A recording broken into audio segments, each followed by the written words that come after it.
KJFD Radio Station. Napag-usapan naming magpipinsan na magbabakasyon sa probinsya. Medyo malayo din ang biyahe. Nasa 1 oras at nakakaantok. Kaya naman pagdating namin ay nagakot agad kami ng gamit papasok sa bahay na tutuluyan namin at para makapagpahinga na rin. Kinabukasan ay namasyal kami.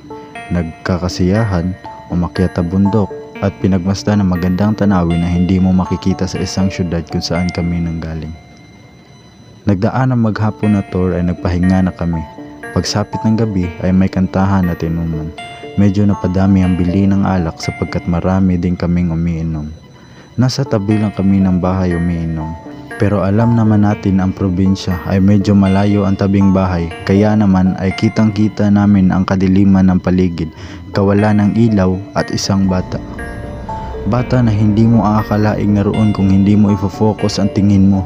Mahirap sabihin na epekto lang iyon ng alak dahil lahat kami ay nakakita sa maitim na batang iyon. Hindi rin namin alam kung ano ang nilalang na iyon pero pumasok na lang kami sa loob ng bahay.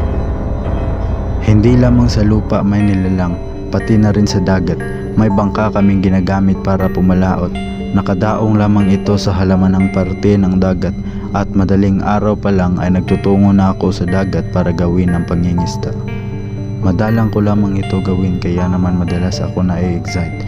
Isang madaling araw, halos ilang linggo na rin akong hindi pumapalaot ay naisipan kong magdagat ulit.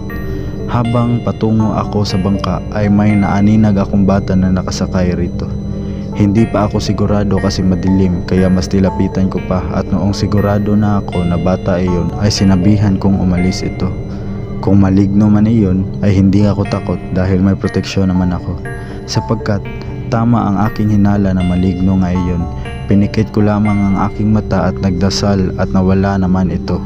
Nagpatuloy na ako sa pangingisda hanggang sa ilang araw at noong may kasama ako sa pagpalaot, nakalimutan ko na ang unang pangyayari. Peaceful ang karagatan ngunit biglaan na lang tumaob ang bangka namin dahil sa biglaang pagtaas ng alon.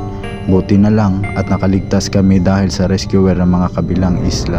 Ngayon ay nagtatanong pa rin ako kung konektado ba ang dalawang pangyayari o coincidence lamang.